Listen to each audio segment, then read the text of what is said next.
প্রিয় দেশবাসী, কিশোর কিশোরী, তরুণ তরুণী, ছাত্রছাত্রী, নারী পুরুষ, নবীন প্রবীণ, আপনাদের সবাইকে আমার আন্তরিক সালাম ও অভিবাদন। আসসালামু আলাইকুম। আজ আপনাদের সামনে উপস্থিত হয়েছি এক অতি তাৎপর্যপূর্ণ, ঐতিহাসিক ও ভবিষ্যৎ নির্ধারক মুহূর্তে। আর মাত্র একদিন পরেই সারা দেশে অনুষ্ঠিত হবে ত্রয়োদশ জাতীয় সংসদ নির্বাচন এবং তার সাথে জুলাই জাতীয় সনদের উপর গণভোট। সারা জাতির বহু বছরের আকাঙ্ক্ষার দিন। আমি গভীর শ্রদ্ধা ও বিনম্রতার সঙ্গে স্মরণ করছি মহান মুক্তিযুদ্ধ ও জুলাই গণঅভ্যুত্থানের সকল শহীদকে, যাদের রক্তের বিনিময়ে আমরা বাংলাদেশ পেয়েছি এবং স্বৈরাচার বিরোধী দীর্ঘ লড়াই সংগ্রামের সাফল্যের পর আজ আবার গণতান্ত্রিক উত্তরণের যুগ সন্ধিক্ষণে দাঁড়িয়ে আছি। আপামর জনগণের, বিশেষ করে জুলাইয়ের যোদ্ধাদের আত্মত্যাগ ছাড়া এই নির্বাচন, এই গণভোট কোনোটিই সম্ভব হতো না। সমগ্র জাতি তাই তাদের কাছে চিরঋণী। প্রত্যেক জাতির জীবনে এমন কিছু দিন আসে যার তাৎপর্য থাকে সুদূর প্রসারী, যেদিন নির্ধারিত হয় রাষ্ট্রের ভবিষ্যৎ দিক নির্দেশনা, গণতন্ত্রের চরিত্র এবং স্থায়িত্ব ও আগামী প্রজন্মের ভাগ্য। আগামী পরশু ঠিক তেমনি একটা দিন, যেদিন দুটি ভোট অনুষ্ঠিত হতে যাচ্ছে। আমরা সবাই মিলে নতুন সরকার গঠনের নির্বাচন করব এবং পাশাপাশি গণভোটের মাধ্যমে আমাদের প্রাণপ্রিয় বাংলাদেশ রাষ্ট্রের ভবিষ্যৎ কাঠামো নির্ধারণ করব। ইতিমধ্যে আনুষ্ঠানিক নির্বাচনী প্রচার প্রচারণা শেষ হয়ে গেছে। এখন আমাদের সবার সিদ্ধান্ত নেওয়ার পালা। এই মুহূর্তে রাষ্ট্রের দায়িত্বপ্রাপ্ত একজন নাগরিক হিসেবে আপনাদের সঙ্গে কিছু গুরুত্বপূর্ণ কথা ভাগ করে নেওয়াকে আমি আমার নৈতিক ও সাংবিধানিক দায়িত্ব মনে করছি। প্রথমেই গভীর সন্তোষ ও কৃতজ্ঞতার সঙ্গে উল্লেখ করতে চাই, এবারের নির্বাচনকে ঘিরে সার্বিক প্রচার প্রচারণা পূর্ববর্তী যে কোনো নির্বাচনের তুলনায় উল্লেখযোগ্যভাবে শান্তিপূর্ণ হয়েছে। মত আদর্শের পার্থক্য থাকা সত্ত্বেও রাজনৈতিক দলগুলো সংযম দেখিয়েছে। প্রার্থীরা দায়িত্বশীল আচরণ করেছেন এবং সাধারণ মানুষ সচেতন থেকেছেন। এই পরিবেশ হঠাৎ করে তৈরি হয়নি, এটি সম্মিলিত দায়িত্ববোধের ফল। এজন্য আমি আন্তরিক ধন্যবাদ জানাই দেশের সকল রাজনৈতিক দল, প্রতিদ্বন্দ্বী প্রার্থী, ভোটার, নির্বাচন কমিশন, নাগরিক সমাজের প্রতিনিধিবৃন্দ, গণমাধ্যম কর্মী এবং নির্বাচনের সাথে সংশ্লিষ্ট সকল আইনশৃঙ্খলা বাহিনী ও প্রশাসনের প্রতিটি সদস্যকে। আপনাদের সম্মিলিত প্রচেষ্টায় আমরা একটি আশাব্যঞ্জক পরিবেশে নির্বাচন অনুষ্ঠানের দ্বার প্রান্তে পৌঁছতে পেরেছি। তবে এই শান্তিপূর্ণ পরিবেশের মাঝেও আমাদের হৃদয়ে গভীর বেদনার ছায়া রয়েছে। নির্বাচনের তফসিল ঘোষণার পর এবং প্রচার প্রচারণাকালে সংঘটিত কয়েকটি সহিংস ঘটনায় আমরা কিছু মূল্যবান প্রাণ হারিয়েছি। এই সহিংসতা আমাদের জাতীয় বিবেককে নাড়িয়ে দিয়েছে। গণতন্ত্রের চর্চায় কোনো প্রাণ ঝরে যাওয়া কোনো সভ্য রাষ্ট্রের জন্যই গ্রহণযোগ্য নয়। প্রিয় দেশবাসী, এবারের নির্বাচনে 51টি দল প্রতিদ্বন্দ্বিতা করছে, যা এ যাবৎকালের যে কোনো নির্বাচনের মধ্যে সর্বাধিক সংখ্যক রাজনৈতিক দলের অংশগ্রহণ। স্বতন্ত্র সহ মোট প্রার্থীর সংখ্যা 2000-এরও বেশি। আগের জাতীয় নির্বাচনগুলোতে এর চেয়ে বেশি প্রার্থী প্রায় কখনোই দেখা যায়নি। প্রিয় দেশবাসী, এবারের নির্বাচন শুধু আরেকটি নিয়মিত নির্বাচন নয়, এটি একটি গণ অভ্যুত্থানের পর দেশের প্রথম জাতীয় নির্বাচন। দীর্ঘ সময় ধরে জমে থাকা ক্ষোভ, বৈষম্য, বঞ্চনা ও অবিচারের বিরুদ্ধে জনগণের যে জাগরণ আমরা দেখেছি, এই নির্বাচন তার সাংবিধানিক প্রকাশ। রাজপথের সেই দাবি আজ আপনাদের ব্যালটের মাধ্যমে উচ্চারিত হতে যাচ্ছে। তাই এই নির্বাচন বাংলাদেশের গণতান্ত্রিক যাত্রায় একটি ঐতিহাসিক মাইলফলক। এই নির্বাচনের মাধ্যমে আমরা শুধু জনপ্রতিনিধি নির্বাচন করছি না, একই সাথে আমরা সিদ্ধান্ত নিচ্ছি বাংলাদেশ কোন পথে এগোবে। আমরা কি একটা বৈষম্যহীন, ন্যায়ভিত্তিক ও জবাবদিহিমূলক রাষ্ট্র গড়তে পারব, নাকি আবারও পুরনো ক্ষমতাকেন্দ্রিক ও অনিয়ন্ত্রিত বৃত্তে ফিরে যাব? এই প্রশ্নের উত্তর দেবে গণভোট। আমি সকল প্রতিদ্বন্দ্বী প্রার্থীর প্রতি আন্তরিক আহ্বান জানাই, নির্বাচনের ফলাফল যাই হোক না কেন, ব্যক্তিগত বা দলীয় স্বার্থের ঊর্ধ্বে উঠে জাতির বৃহত্তর স্বার্থকে প্রাধান্য দিন। বিজয় যেমন গণতন্ত্রের অংশ, তেমনি পরাজয়ও গণতন্ত্রের অবিচ্ছেদ্য সত্য। নির্বাচনের পর সবাই মিলে একটি নতুন ন্যায়ভিত্তিক গণতান্ত্রিক ও অন্তর্ভুক্তিমূলক বাংলাদেশ গড়ার কাজে আত্মনিয়োগ করুন। প্রিয় দেশবাসী, আজ আমি বিশেষভাবে কথা বলতে চাই আমাদের তরুণ ভোটার ও নারী ভোটারদের সঙ্গে। আপনারাই সেই প্রজন্ম যারা গত 17 বছর ধরে ভোটাধিকার থাকা সত্ত্বেও ভোট দিতে পারেননি। আপনারা বড় হয়েছেন এমন এক বাস্তবতায় যেখানে ভোটের মুখোশ ছিল কিন্তু ভোট ছিল না, ব্যালট ছিল কিন্তু ভোটার ছিল না। এই দীর্ঘ সময়ের বঞ্চনা ও অবদমনের সবচেয়ে বড় মূল্য জাতিকে প্রতিদিন দিতে হয়েছে। তবু আপনারা আশা ছাড়েননি, অন্যায়ের সামনে মাথা নত করেননি। আন্দোলনে, প্রতিবাদে, চিন্তায় ও স্বপ্নে আপনারা একটি নতুন বাংলাদেশের আকাঙ্ক্ষা লালন করেছেন। আজ জুলাই গণঅভ্যুত্থানের মাধ্যমে ইতিহাসের গতিপথ বদলানোর সেই দিনটি এসেছে।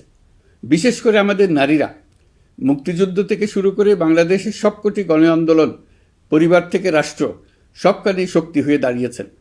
নারীরাই ছিল জুলাই গণঅভ্যুত্থানের সম্মুখ সারির যোদ্ধা। নারীরাই এই দেশের অর্থনীতির অন্যতম চালিকা শক্তি। বৈদেশিক মুদ্রা আয়ের শক্ত ভিত, ক্ষুদ্র ঋণ, কুটির শিল্প, নারী উদ্যোক্তা, এই শব্দগুলোর পেছনে আছে পরিবর্তনের গল্প, পরিবার ও সমাজে স্বাবলম্বী হবার গল্প। আপনারা ঘরে, রাজপথে সমানভাবে সংগ্রাম করেছেন, সন্তানদের ভবিষ্যৎ আগলে রেখেছেন, সমাজকে টিকিয়ে রেখেছেন, অথচ রাষ্ট্রীয় সিদ্ধান্তে নিজেদের মত প্রকাশের সুযোগ থেকে দীর্ঘদিন বঞ্চিত হয়েছেন। এই নির্বাচন আপনাদের জন্য এক নতুন সূচনা। আর আমাদের তরুণরা, যাদের স্বপ্ন, মেধা ও শক্তি আগামী বাংলাদেশের ভিত্তি, এই ভোট আপনাদের প্রথম সত্যিকারের রাজনৈতিক উচ্চারণ। তাই আমি আপনাদের কাছে অনুরোধ নয়, দাবি জানাচ্ছি, ভয়কে পেছনে রেখে সাহসকে সামনে এনে ভোট কেন্দ্রে যান। আপনার একটি ভোট শুধু একটি সরকার নির্বাচন করবে না, এটি 17 বছরের নীরবতার জবাব দেবে, বাধাহীন ফেসিবাদের জবাব দেবে, জাতিকে নতুনভাবে গঠিত করবে এবং প্রমাণ করবে এই দেশ তার তরুণ ও নারী এবং সংগ্রামী জনতার কণ্ঠ আর কোনো দিন হারাতে দেবে না। প্রিয় নাগরিকবৃন্দ, নির্বাচন অবাধ, সুষ্ঠু, নিরপেক্ষ ও শান্তিপূর্ণ করতে সরকার সর্বোচ্চ প্রস্তুতি গ্রহণ করেছে। এবার রেকর্ড সংখ্যক আইনশৃঙ্খলা বাহিনীর সদস্য মোতায়েন করা হয়েছে। পাশাপাশি ম্যাজিস্ট্রেসি ক্ষমতাসম্পন্ন সশস্ত্র বাহিনীর সদস্যদেরও ব্যাপকভাবে দায়িত্বে রাখা হয়েছে, যাতে যে কোনো ধরনের বিশৃঙ্খলা বা সহিংসতা দ্রুত ও কঠোরভাবে প্রতিহত করা যায়। আমি গভীরভাবে বিশ্বাস করি তারা সকলেই ঈমান, দেশপ্রেম ও কর্তব্যনিষ্ঠায় উজ্জীবিত হয়ে তাদের উপর অর্পিত মহান দায়িত্ব সুষ্ঠু ও সুচারুরূপে পালন করবেন। প্রযুক্তির সর্বোচ্চ ব্যবহার নিশ্চিত করতে প্রথমবারের মতো সারা দেশে ব্যাপক পরিসরে সিসি ক্যামেরা স্থাপন করা হয়েছে। ভোট কেন্দ্রে দায়িত্বরত কর্মকর্তারা শরীরের সাথে সেটে রাখা ক্যামেরা ব্যবহার করছেন। নিরাপত্তা ও নজরদারিতে ড্রোন ও ডগ স্কোয়াড ব্যবহারের ব্যবস্থাও রাখা হয়েছে। এসব ব্যবস্থার একমাত্র লক্ষ্য ভোটাররা যেন নির্ভয়ে, নিশ্চিন্তে ও সম্মানের সঙ্গে তাদের ভোটাধিকার প্রয়োগ করতে পারেন। এই নির্বাচনকে আরও অন্তর্ভুক্তিমূলক করার জন্য আমরা কিছু ঐতিহাসিক পদক্ষেপ গ্রহণ করেছি। প্রথমবারের মতো প্রবাসী বাংলাদেশিদের ভোটাধিকার প্রয়োগের সুযোগ সৃষ্টি করা হয়েছে। বিশ্বের বিভিন্ন প্রান্তে বসবাসকারী আমাদের ভাই বোনেরা দেশের ভবিষ্যৎ নির্ধারণে অংশগ্রহণ করতে পারছেন। এটি আমাদের গণতন্ত্রের পরিসরকে আরও বিস্তৃত করেছে। আমাদের এই নতুন অভিজ্ঞতা অন্যান্য দেশে প্রচলনের জন্য ইতিমধ্যে কয়েকটি দেশ আগ্রহ প্রকাশ করেছে এবং আমাদের অভিজ্ঞতার প্রতিটি ধাপ তারা পর্যবেক্ষণ করছে। একই সঙ্গে দেশে অবস্থানরত সরকারি কাজে নিয়োজিত ব্যক্তি, আইনশৃঙ্খলা বাহিনীর সদস্য এবং আইনি হেফাজতে বা কারাগারে থাকা যোগ্য নাগরিকদের জন্য পোস্টাল ব্যালটের মাধ্যমে ভোট প্রদানের সুযোগ দেওয়া হয়েছে। এটি প্রমাণ করে রাষ্ট্র কাউকে বাদ দিয়ে নয়, সবাইকে সঙ্গে নিয়েই এগোতে চায়। ভোটাধিকার কারো দয়া নয়, এটা আমাদের সংবিধান প্রদত্ত মৌলিক অধিকার। এই অধিকার প্রয়োগের মাধ্যমেই আমরা ঠিক করি আমাদের ভবিষ্যৎ কোন পথে যাবে। একটি অবাধ ও সুষ্ঠু অংশগ্রহণমূলক নির্বাচন নিশ্চিত করা শুধু সরকারের দায়িত্ব নয়, এটি রাষ্ট্রের প্রতিটি নাগরিকের দায়িত্ব। রাজনৈতিক দলগুলোর প্রতি আমি অত্যন্ত স্পষ্টভাবে বলতে চাই, আপনারা দলের কেন্দ্র থেকে তৃণমূল পর্যন্ত সর্বস্তরের নেতাকর্মীদের দ্ব্যর্থহীনভাবে নির্দেশ দিন যেন কেউ কোনো ধরনের বিশৃঙ্খলা, সহিংসতা, ভয়ভীতি প্রদর্শন, কেন্দ্র দখল, ভোটে প্রভাব বিস্তার করা কিংবা উস্কানিমূলক কর্মকাণ্ডে জড়িত না হয়। কেউ যেন সোশ্যাল মিডিয়াতে বা অন্য কোনোভাবে গুজব না ছড়ায়। রাষ্ট্র কোনোভাবেই এই ধরনের আচরণ সহ্য করবে না। ইতিহাস আমাদের শিক্ষা দেয়, একটি ত্রুটিপূর্ণ, প্রশ্নবিদ্ধ বা সহিংসতাপূর্ণ নির্বাচন শেষ পর্যন্ত কারো জন্যই মঙ্গল বয়ে আনে না, বরং দেশের সর্বনাশ ডেকে আনে। যারা জনগণের মতামত উপেক্ষা করে শক্তি ও অনিয়মের মাধ্যমে ক্ষমতায় থাকতে চেয়েছে, তারা সবাই শেষ পর্যন্ত জনগণের আদালতে কঠিন জবাবদিহিতার মুখোমুখি হয়েছে। প্রিয় দেশবাসী, নির্বাচনী প্রক্রিয়া শুরু হওয়ার পর থেকেই আমরা লক্ষ্য করছি একটি চিহ্নিত মহল পরিকল্পিতভাবে গুজব ও অপতথ্য ছড়িয়ে নাগরিকদের মনে সন্দেহ, ভয় ও বিভ্রান্তি সৃষ্টি করার চেষ্টা করছে। তাদের উদ্দেশ্য একটাই, নির্বাচনের শান্তিপূর্ণ পরিবেশ নষ্ট করা, জনগণের আস্থাকে দুর্বল করা। আমি আপনাদেরকে অনুরোধ করছি, সতর্ক থাকুন, দায়িত্বশীল থাকুন, যাচাই না করে কোনো তথ্য শেয়ার করবেন না। গুজবের বিরুদ্ধে সবচেয়ে বড় অস্ত্র হল সচেতনতা ও সত্য। নির্বাচন নিয়ে যারা বিগত মাসগুলোতে উদ্দেশ্যমূলকভাবে সংশয়, সন্দেহ সৃষ্টি করেছিল, তারা সম্পূর্ণভাবে ভুল প্রমাণিত হয়েছে। জনগণকে বিভ্রান্ত করতে তারা চূড়ান্তভাবে ব্যর্থ হয়েছে। আপনারা সকল প্রকার অপপ্রচার থেকে নিজেদের মুক্ত রাখুন। তথ্য যাচাইয়ের জন্য সরকারের সঙ্গে সার্বক্ষণিক যোগাযোগ রাখুন। নির্বাচন বন্ধু হটলাইন 333 এতে ফোন করে সঠিক খবর জেনে নিন। এখন নতুন করে অপপ্রচার চালানো হচ্ছে যে বর্তমান অন্তর্বর্তী সরকার নাকি নির্বাচিত জনপ্রতিনিধিদের কাছে দায়িত্ব হস্তান্তর করবে না। এটা সম্পূর্ণ ভিত্তিহীন ও পরিকল্পিত অপপ্রচার, যার একমাত্র উদ্দেশ্য হল আমাদের গণতান্ত্রিক উত্তরণে বিঘ্ন সৃষ্টি করা। আপনারা নিশ্চিত থাকুন, নির্বাচনে বিজয়ী জনপ্রতিনিধিদের কাছে দ্রুততম সময়ে ক্ষমতা হস্তান্তর করে অন্তর্বর্তীকালীন সরকার তার দায়িত্ব সমাপ্ত করবে। প্রিয় দেশবাসী, আমরা একটি ঐতিহাসিক নির্বাচন থেকে মাত্র কয়েক ঘন্টা দূরে। 24-এর গণঅভ্যুত্থান আমাদের এই সুযোগ এনে দিয়েছে। যখন আমরা ভেবেছিলাম আরেকটি প্রহসনের নির্বাচনের জন্য আমাদেরকে অপেক্ষা করতে হবে আরও 5 বছর, তখনই আমাদের সন্তানরা হুঙ্কার দিয়ে ভেঙে ফেলেছে গোলামের জিঞ্জির। সহস্রাধিক প্রাণের বিনিময়ে আজকের এই দিনটি আমরা পেয়েছি। অভ্যুত্থানের দিনগুলো এখনও আমাদের স্মৃতিতে টাটকা। দেয়ালের লিখনগুলো এখনও সারা দেশের দেয়ালে দেয়ালে জ্বলজ্বল করছে। দেয়ালে দেয়ালে স্কুল, কলেজ, মাদ্রাসা, বিশ্ববিদ্যালয়ের শিক্ষার্থীরা গ্রাফিতির মাধ্যমে লিখেছিল তাদের মনের কথাগুলো। সেখানে তারা বলেছে পরিবর্তনের কথা, সংস্কারের কথা। জুলাই সনদ কোনো দলের একক ইশতেহার নয়। দীর্ঘ 9 মাস 30টিরও বেশি রাজনৈতিক দলের সাথে আলোচনা করে জাতীয় ঐক্যমত্য কমিশন জুলাই জাতীয় সনদ প্রস্তুত করেছে। এই আলোচনায় অনেক প্রস্তাবের পক্ষে বিপক্ষে দীর্ঘ মতবিনিময় শেষে রাজনৈতিক দলগুলো এতে স্বাক্ষর করেছে। এই সনদ জাতির ভবিষ্যৎ পথ চলার এক ঐতিহাসিক দলিল, গণঅভ্যুত্থানের চেতনা, জনগণের দীর্ঘদিনের আকাঙ্ক্ষা এবং ভবিষ্যৎ রাষ্ট্র ব্যবস্থার একটি সুস্পষ্ট দিক নির্দেশনা। এই সনদের মাধ্যমে আমরা সংস্কারসমূহ বাস্তবায়নের অঙ্গীকার করেছি। তবে রাজনৈতিক স্থিতিশীলতা, বিশ্বাসযোগ্য ও অংশগ্রহণমূলক নির্বাচন, শাসন ব্যবস্থায় জবাবদিহিতা, অর্থনৈতিক পুনর্গঠন এবং সমাজে সম অধিকার নিশ্চিতকরণ, এসবের সফল বাস্তবায়ন এককভাবে রাষ্ট্রযন্ত্রের মাধ্যমে সম্ভব নয়। এর জন্য সবচেয়ে বেশি প্রয়োজন জনগণের সক্রিয় অংশগ্রহণ ও মতামত। কারণ একটি জাতীয় রূপান্তর কখনোই একক সিদ্ধান্তে বা একক শাসনের মাধ্যমে টেকসই হয় না। জনগণই রাষ্ট্রের প্রকৃত শক্তি। পরিবর্তনের চূড়ান্ত বৈধতা আসে জনগণের সম্মতি থেকেই। তাই দেশের ভবিষ্যৎ দিক নির্দেশনা নির্ধারণে জনগণকে সরাসরি সিদ্ধান্ত গ্রহণের সুযোগ দেওয়াই হলো গণতান্ত্রিক পথের মূল ভিত্তি। এই লক্ষ্যেই আমরা গণভোটের আয়োজন করেছি, যাতে দেশের ভবিষ্যৎ সংস্কার দিশা নির্ধারণে জনগণ সরাসরি নিজেদের মত প্রকাশ করতে পারেন।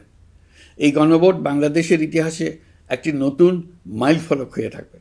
এখানে আপনার প্রতিটি ভোট আগামী দিনের রাষ্ট্র ব্যবস্থার ভিত্তি রচনা করবে। এর প্রভাব থাকবে বহু প্রজন্ম জুড়ে। এই ভোটের মাধ্যমেই আপনারা জানিয়ে দেবেন আপনারা জুলাই সনদের প্রস্তাবিত সংস্কার কাঠামোকে এগিয়ে নিতে চান কিনা। আপনাদের সিদ্ধান্তে নির্ধারণ করবে রাষ্ট্র কোন পথে অগ্রসর হবে, শাসন ব্যবস্থা কোন কাঠামোয় গড়ে উঠবে এবং একটি নতুন বাংলাদেশ কিভাবে তার গণতান্ত্রিক ও মানবিক রূপ লাভ করবে। এই গণভোটে আপনার একটি ভোট শুধু একটি কাগজে দেওয়া সিল নয়, এটি আপনার সন্তানের ভবিষ্যৎ, আপনার পরিবারের নিরাপত্তা এবং দেশের আগামী দিনের দিক নির্দেশনা নির্ধারণ করবে। আজ আপনি যে সিদ্ধান্ত নেবেন তার প্রভাব পড়বে শিক্ষা, কর্মসংস্থান, ন্যায় বিচার, গণতন্ত্র এবং রাষ্ট্র পরিচালনার প্রতিটি স্তরে। এটি এমন একটি মুহূর্ত যেখানে নাগরিক হিসেবে আপনার দায়িত্ব ও অধিকার এক বিন্দুতে এসে মিলিত হয়েছে। আমি তাই আপনাদের সবাইকে এই গণভোটে সক্রিয়ভাবে অংশগ্রহণ করার জন্য আহ্বান জানাচ্ছি। অবশ্যই ভোট দেন, নিজের ভবিষ্যৎ নিজে নিশ্চিত করুন। আসুন আমরা সবাই মিলে দায়িত্বশীলতা, সচেতনতা ও শান্তিপূর্ণ অংশগ্রহণের মাধ্যমে এই ঐতিহাসিক মুহূর্তকে সফল করে তুলি। ভয় নয়, আশা নিয়ে, উদাসীনতা নয়, দায়িত্ববোধ নিয়ে, বিভক্তি নয়, ঐক্যের শক্তি নিয়ে আমরা ভোট কেন্দ্রে যাব। একটি অবাধ, সুষ্ঠু ও বিশ্বাসযোগ্য গণভোটের মাধ্যমে আমরা প্রমাণ করব বাংলাদেশের জনগণ নিজেদের ভবিষ্যৎ নিজেরাই নির্ধারণ করতে জানে। আপনার ভোটেই রচিত হবে গৌরবময় আগামী বাংলাদেশের ইতিহাস। প্রিয় দেশবাসী, নির্বাচন হয়ে গেলে নির্বাচিত সরকার দ্রুত দায়িত্ব গ্রহণ করবে। তার সঙ্গে শেষ হবে অন্তর্বর্তী সরকারের দায়িত্ব। আমরা অত্যন্ত আনন্দের সঙ্গে এবং গৌরবের সঙ্গে নবনির্বাচিত সরকারের কাছে দায়িত্ব অর্পণ করে তাদের সর্বাঙ্গীন সাফল্য কামনা করে বিদায় নিয়ে নিজ নিজ কাজে ফিরে যাব। আমরা এই শুভ মুহূর্তের জন্য অধীর আগ্রহে অপেক্ষা করছি। প্রিয় দেশবাসী, আপনারা দলে দলে সপরিবারে উৎসবমুখর পরিবেশে ভোট কেন্দ্রে উপস্থিত হয়ে দ্বিধাহীন চিত্তে আপনার ভোটাধিকার প্রয়োগ করুন। আপনার মূল্যবান ভোট দিয়ে নতুন বাংলাদেশ গড়ার দরজা খুলে দিন। দেশের চাবি আপনার হাতে, সেই চাবিটি সঠিকভাবে ব্যবহার করুন। আল্লাহ আমাদের সঠিক পথে পরিচালিত করুন। এবারের ভোটের দিন হোক নতুন বাংলাদেশের জন্মদিন। আল্লাহ আমাদের তৌফিক দেন। প্রিয় দেশবাসী, আসুন উৎসবমুখর নির্বাচন বাস্তবে রূপায়িত করে এই দিনটিকে ইতিহাসের স্মরণীয় দিন হিসেবে প্রতিষ্ঠিত করে রাখি। সবাইকে আন্তরিক ধন্যবাদ। আল্লাহ হাফেজ।